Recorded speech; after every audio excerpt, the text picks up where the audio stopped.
While helping a neighbor move a couch, I opened the back door. She was there, on top of his son, in broad daylight. I hadn't planned on spending my Saturday hauling a neighbor's couch, but that's how things started. Mr. Caldwell had flagged me down the day before, explaining that his son was too busy to help move furniture and he didn't want to strain his back. I liked the old man. He was formal, a little stiff, the kind of neighbor who always trimmed his lawn edges twice, but he was respectful and carried himself like someone who wanted order in his world. So I said yes. When I walked into his house that afternoon, I noticed how quiet it was inside.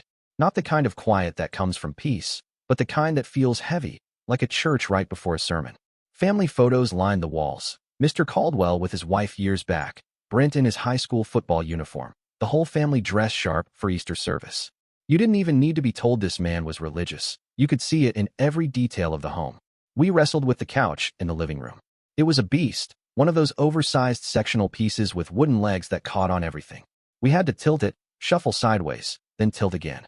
Sweat ran down my back as I pressed my shoulder into the armrest, pushing while Mr. Caldwell pulled. The thing barely budged. "Back door might give us more space," he muttered, adjusting his grip.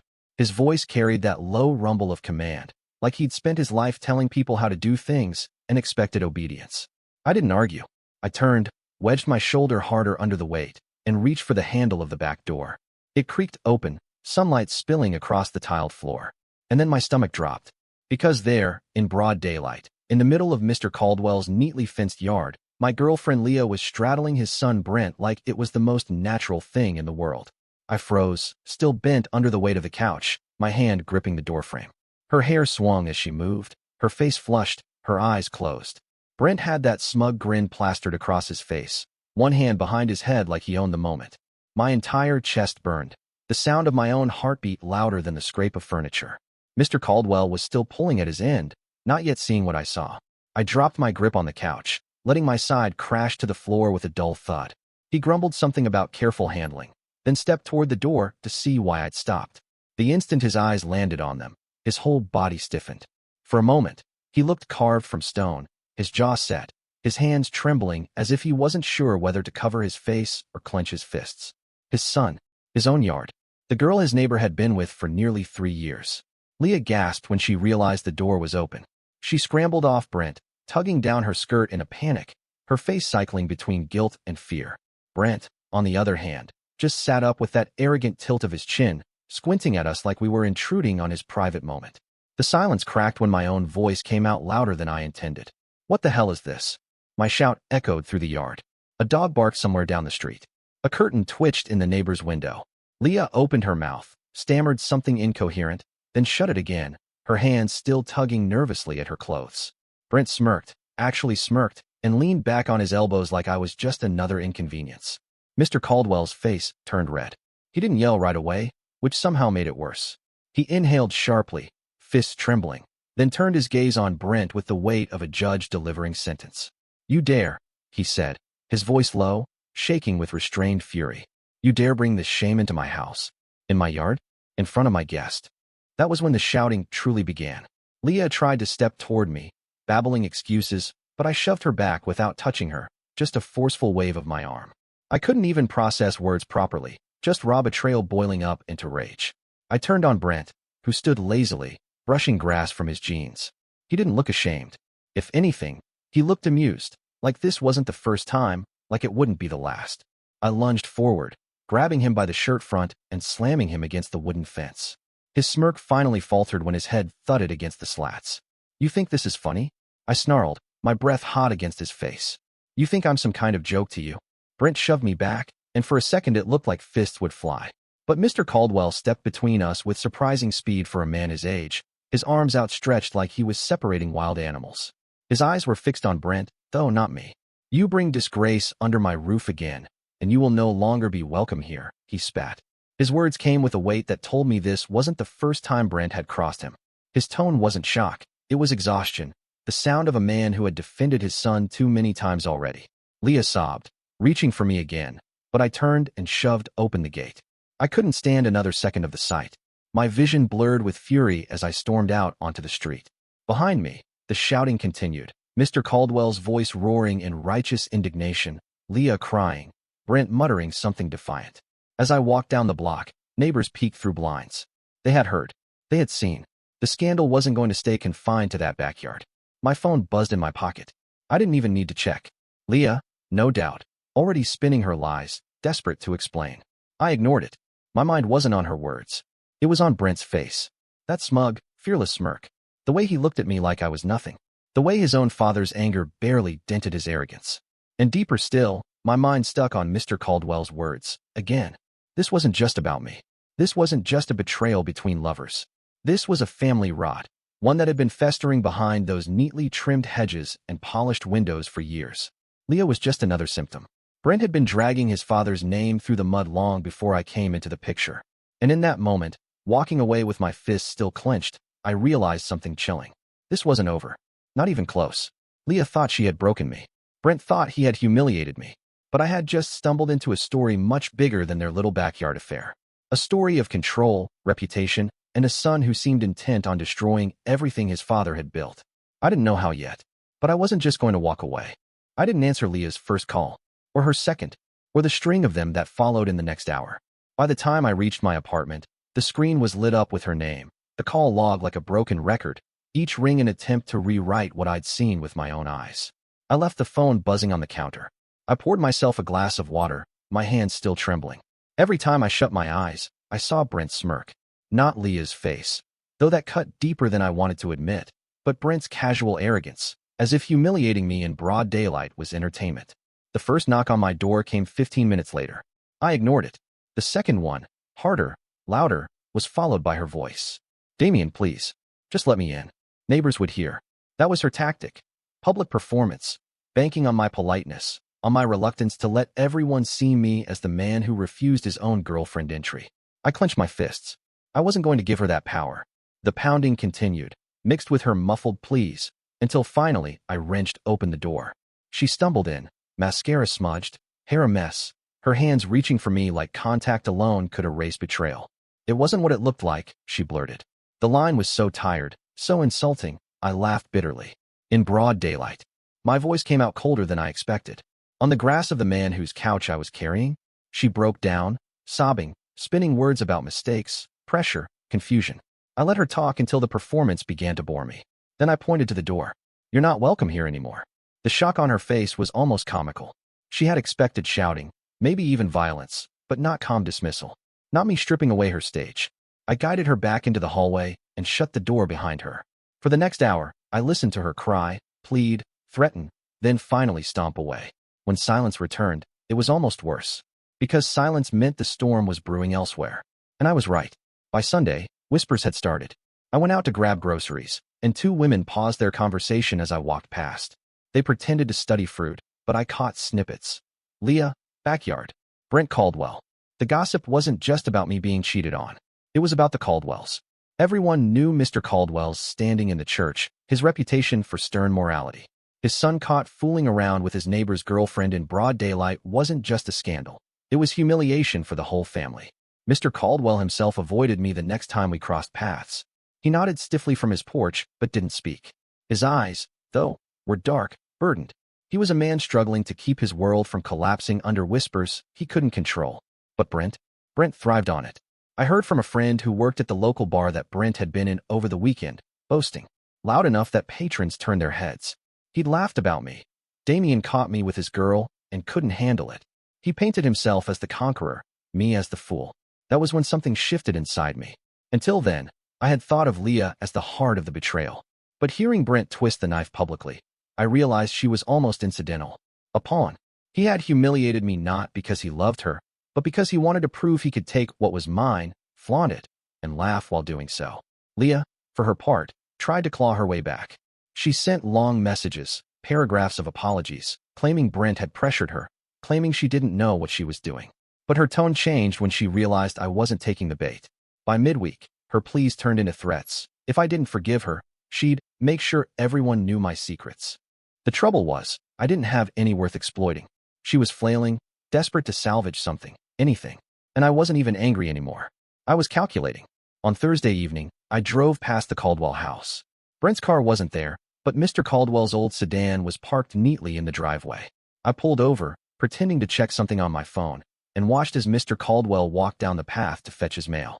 His movements were slow, deliberate, as if every step carried the weight of shame. When he spotted me, his shoulders stiffened. For a moment I thought he'd ignore me, but then he walked over. "Damien," he said, his voice low, stripped of its usual authority. "Mr. Caldwell." Silence stretched between us. Finally, he exhaled. "I am ashamed. Not for you. For him." His gaze dropped to the ground. I raised my son to respect boundaries, to honor what is not his. And yet, his jaw tightened. This is not the first time he has embarrassed me, but this is the worst. The words confirmed what I had suspected. Brent's arrogance wasn't new. It was a pattern, and his father, for all his sternness, had been covering for him, hoping discipline would someday take root. "He doesn't even care," I said quietly. Mr. Caldwell's eyes flashed. "That is what burns me most." His fists clenched, veins rising. "He feels no shame. He laughs. He mocks. And people look at me, as if my household is a circus." I nodded slowly. The cracks in the family's foundation weren't just showing. They were splitting wide open, and I knew exactly where to press. By Friday, the gossip had grown teeth. Someone at the church had spotted Leah leaving Brent's car late at night. Someone else claimed they'd seen her shopping with him. Whether the stories were true or exaggerated didn't matter. The narrative had taken hold.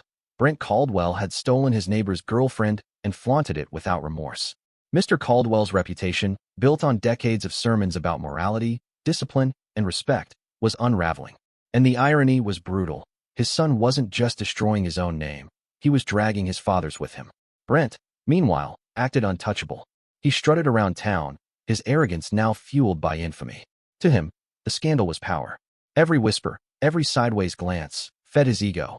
For me, the humiliation had settled into a sharp, focused determination. They thought I'd retreat quietly. They thought my silence meant defeat. But silence was planning. Silence was strategy. I began sketching the outlines of what needed to happen. Not just revenge on Leah, not just retaliation against Brent, but something bigger. Something that would hit where it hurt most. Reputation, respect, legacy. Because Leah's betrayal had cut deep. But Brent's smirk, his mockery, had carved something even deeper. A certainty that he believed he was untouchable. And no one is untouchable. The weekend came, and with it, another escalation. Brent hosted a gathering at a friend's house. A backyard full of beer cans and loud music. Word spread quickly, as it always did. I wasn't there, but reports filtered back to me. Brent had stood in the middle of the crowd, raising his glass, and toasted to taking what the weak can't hold on to. Laughter roared. And then, according to one witness, he mentioned my name. That was the final straw. Leah, apparently, had been there too. Not embarrassed, not hiding, but laughing along, clinging to his arm like she hadn't been the one crying outside my apartment days before. It wasn't just betrayal anymore. It was theater, a performance at my expense. And if they wanted theater, I was ready to give them a show they would never forget. That night, I drove again past the Caldwell house. The lights were off, but I sat in my car and studied the silhouette of the building. The family photos on the walls, the polished exterior, the image of stability and morality. All of it was fragile, a thin shell over a rotting core. Mr. Caldwell, for all his sternness, still believed his son could be corrected, reined in, brought back into the fold. He was wrong. Brent didn't fear shame, because he had never truly been forced to face it. His father's protection had always cushioned the consequences. So I made a quiet promise to myself as I sat in that car, the cool night air seeping in through the cracked window. If Brent wanted to treat my humiliation like a game, I would turn the board on him. And this time, no fatherly hand would shield him. This wasn't going to end with shouting matches or slammed doors. It was going to end with Brent exposed in a way he couldn't laugh off. And Leah, by choosing his side, would go down with him. The pieces were already moving. I just had to guide them into place. The following week passed with an eerie rhythm. Leah's attempts to contact me had dwindled into silence, but not because she'd given up. I knew her silence meant she was clinging tighter to Brent, doubling down on the choice she'd made. Brent, meanwhile, only grew louder, feeding on the whispers like gasoline on a fire. But the louder he became, the more fragile Mr. Caldwell's facade of respectability grew. I could see it in the man's posture when he left for church, in the way he avoided eye contact with neighbors, in the sharp lines of his jaw that spoke of sleepless nights. He was a man who believed order was everything, and his son had turned his household into a circus. That was when the invitation came. It wasn't from Brent. It wasn't from Leah. It was from Mr. Caldwell himself. He appeared at my door late one evening, his hand gripping the brim of his hat like he was holding his composure together with cloth and thread. "I'm hosting a gathering this weekend," he said. His voice was brittle, carrying both shame and defiance. For Brent's birthday, I would like you to come. I blinked. You want me there? I want witnesses, he said quietly, his eyes locking with mine. If he embarrasses me again, I won't cover for him. There it was. The crack had become a fissure. Mr. Caldwell wasn't inviting me as a friend. He was inviting me as insurance. He needed someone who wouldn't flinch if the truth came out. I nodded slowly. I'll be there. The day of the party arrived with heavy clouds overhead, the air thick with the smell of impending rain. The Caldwell yard was decorated with string lights and a long table laid with food. Guests gathered, relatives, church acquaintances, family friends. They spoke in polite tones, but underneath every conversation was the hum of gossip. Everyone had heard something. Everyone was watching. Brent played host with the charisma of someone who thought he was invincible. He slapped backs, poured drinks, laughed too loudly at his own jokes. Leah hovered near him, smiling too brightly, as though her presence by his side could rewrite the past. I kept my distance at first, standing with a small cluster of neighbors, sipping soda and pretending to be neutral. But I watched. Every smirk, every gesture, every subtle glance between Brent and Leah. They couldn't help themselves. The thrill of risk was their addiction. Mr. Caldwell moved stiffly among the guests, his face carved into stern hospitality, but his eyes flicked to Brent constantly. He was a man daring his son to test him one last time, and I intended to make sure that test came. It started small. I approached Leah while she refilled her plate, my expression unreadable. She froze, the color draining from her face. Damien, she whispered, glancing around nervously. Please, not here. I leaned closer, my voice low. Don't worry. I'm just here to celebrate. Unless you give me a reason not to. Her hands trembled. The fork clattered against her plate. She mumbled something and hurried back to Brent's side. He noticed, of course. Brent thrived on confrontation. He smirked across the yard at me, then whispered something in Leah's ear that made her laugh nervously. The game had begun. An hour in, the party was in full swing. Music played softly, guests chatted, children darted around the yard. But tension thickened the air like static before a storm. Brent drank too much, his laughter carrying over the crowd. He strutted, leaning against the fence, gesturing broadly as he told some exaggerated story to his friends. I moved closer, pretending to mingle. I let my comments slip casually into conversations, little sparks of suggestion. Funny how some people never learn respect. Reputation's fragile, isn't it? One wrong move, and it's gone. Some hosts forget whose roof they're under. I didn't have to point fingers. The whispers carried themselves. Heads turned toward Brent, toward Leah. And Brent, drunk on arrogance, only fed the fire. It was inevitable. At some point, he tugged Leah's hand and whispered something to her. She glanced around nervously, then followed him toward the house. They thought they were subtle. They weren't. I waited a few moments, then approached Mr. Caldwell. You might want to check inside, I said softly. His eyes narrowed, suspicion warring with dread. He moved past me, his shoulders tense, and disappeared into the house. I followed. The hallway was dim, the muffled hum of party chatter behind us. Mr. Caldwell's footsteps echoed against the wooden floor. We reached Brent's room at the end, the door slightly ajar. And there it was. Again, Leah, perched on Brent's lap, her hands clutching his shirt. Brent, smirking, his voice low and mocking. They hadn't even bothered to lock the door. Mr. Caldwell froze. His face contorted with fury, shame, disbelief, but not surprise. This was the moment he had feared, the proof he could no longer deny. He shoved the door open with such force it slammed against the wall. The crash startled Leah, who stumbled off Brent, her face pale. Brent looked up, his smirk faltering for the first time. In my house, Mr. Caldwell thundered. His voice shook the walls. Under my roof. With the same shameless arrogance as before. Guests began to gather behind us, drawn by the noise. Heads peered around the corner, whispers rippling. And then the room was full. Cousins, neighbors, church friends. All staring, their eyes wide, their mouths open. The silence that followed was suffocating. Leah tried to speak, but her words dissolved into sobs. Brent stood, his fists clenched, but his bravado cracked under the weight of so many eyes. Mr. Caldwell stepped forward, his finger trembling as he pointed at his son. You have disgraced this family for the last time. The words hung in the air like a verdict. The room erupted. Relatives gasped, some shaking their heads, others muttering prayers.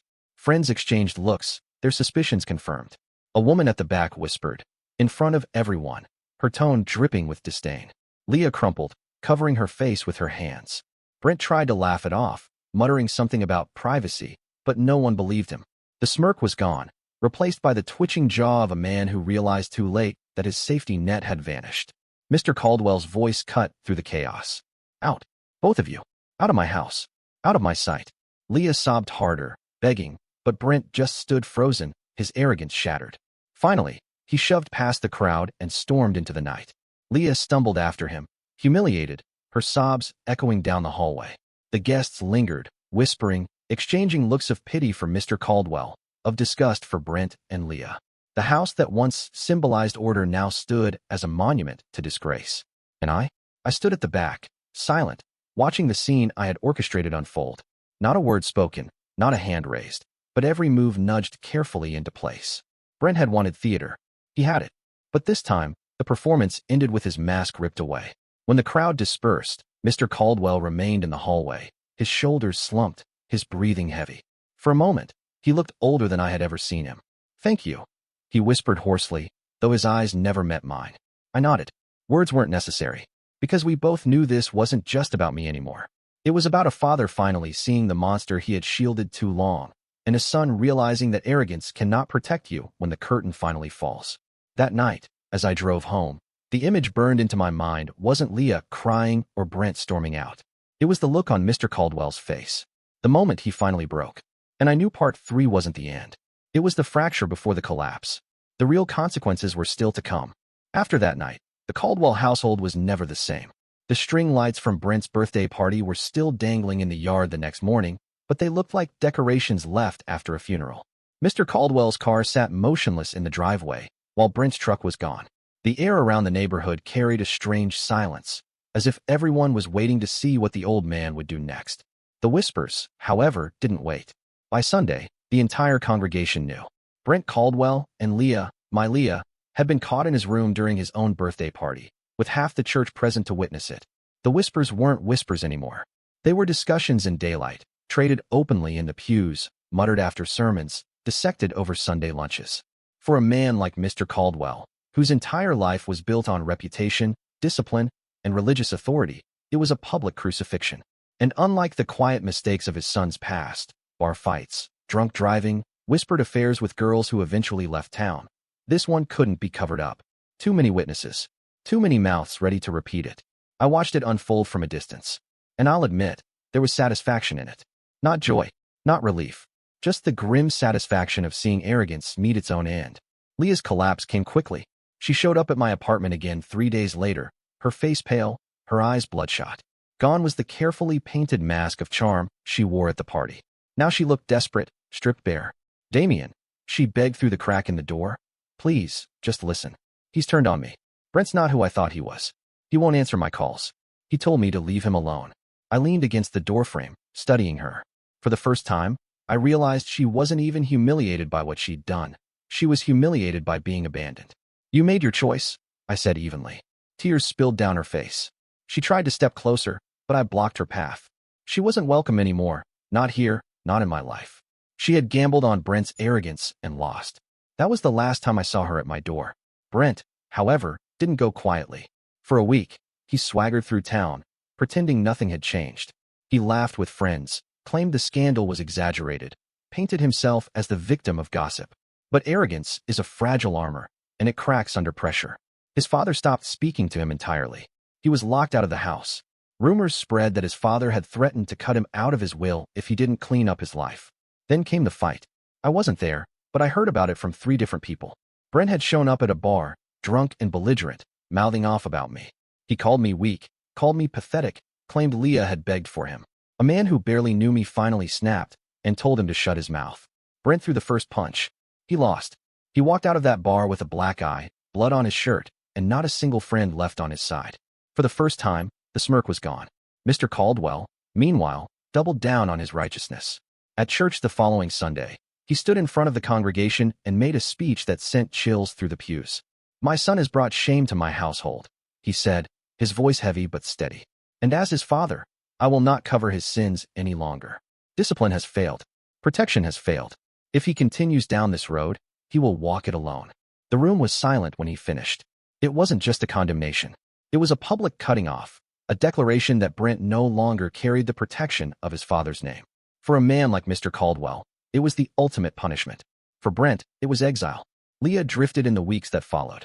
She tried to cling to Brent, but he shoved her away. She tried to rebuild with friends, but none of them wanted to be pulled into the wreckage. Eventually, word spread that she'd lost her job at a boutique downtown. The owner had heard enough gossip to decide Leah wasn't the image she wanted representing her store. She became a ghost in the neighborhood, spotted at odd hours, slipping between buses, her head down. Every time her name came up in conversation, it was met with a sigh, a shake of the head, a muttered, "Such a waste." Brent fared no better. Without his father's support, he drifted from couch to couch, his arrogance curdling into bitterness. He started showing up at the same bars, but no one laughed at his stories anymore. He was a punchline now, not the star of the show. The confrontation came a month later. I was walking home from work when I heard footsteps behind me. I turned to see Brent, his face drawn, his eyes bloodshot, his fists clenched. "You think you ruined me?" he snarled. I didn't answer. I just kept walking. He lunged forward, shoving me against the fence of someone's yard. His breath stank of whiskey, his hands shaking. He raised a fist, but his swing was sloppy, fueled by rage and alcohol. I stepped aside, and he stumbled, crashing to the ground. Neighbors peeked out from their porches. I didn't move to help him. I didn't need to. Within minutes, a patrol car pulled up. Someone had called. The officers recognized him instantly. Brent Caldwell, drunk, disorderly, swinging at neighbors. They hauled him up by his arms, cuffed him, shoved him into the back of the car. One of the officers glanced at me. "Thanks for staying calm." I just nodded. Brent screamed obscenities as they drove away, his voice cracking with desperation. But all I felt was silence. Mr. Caldwell never spoke his son's name again. I saw him a few times afterward, walking to church alone, his back straighter than ever. There was sadness in his eyes, yes, but also relief. As if finally, after years of covering for Brent, he had laid down a burden too heavy to bear. Leah eventually left town. I don't know where she went. Maybe she thought she could outrun the whispers, start over somewhere people didn't know her face. Brent stayed, but only physically. He became a shadow, drifting between dead-end jobs, sleeping in cheap motels, his arrogance ground down into resentment. He avoided me on the street. His smirk never returned. And me? I didn't chase revenge any further. I didn't need to. Revenge isn't about destruction, it's about balance. And balance had been restored. Leah had betrayed me, and she had paid. Brent had mocked me, and he had fallen. Mr. Caldwell had faced the truth of his son, and he had finally broken the cycle of protection that let arrogance thrive. I wasn't a hero. I wasn't even victorious in the traditional sense. I had lost someone I once trusted. But I walked away with something better, clarity. Clarity that arrogance destroys itself. Clarity that silence can be sharper than shouting. Clarity that sometimes the most powerful revenge is simply stepping back and letting people choke on the mess they made. Months later, I drove past the Caldwell house. The lawn was still neatly trimmed, the porch swept clean, the lights glowing softly in the windows. But it looked quieter than before. Emptier. At the corner, outside a cheap motel, I spotted Brent and Leah together. Or what was left of them. They were screaming at each other in the parking lot, their voices raw, their faces twisted. Brent's shirt was torn. Leah's mascara streaked down her cheeks. People passed by without looking, uninterested in two broken souls tearing at each other. I slowed for just a moment, watching them. Then I drove on. Because they weren't my concern anymore.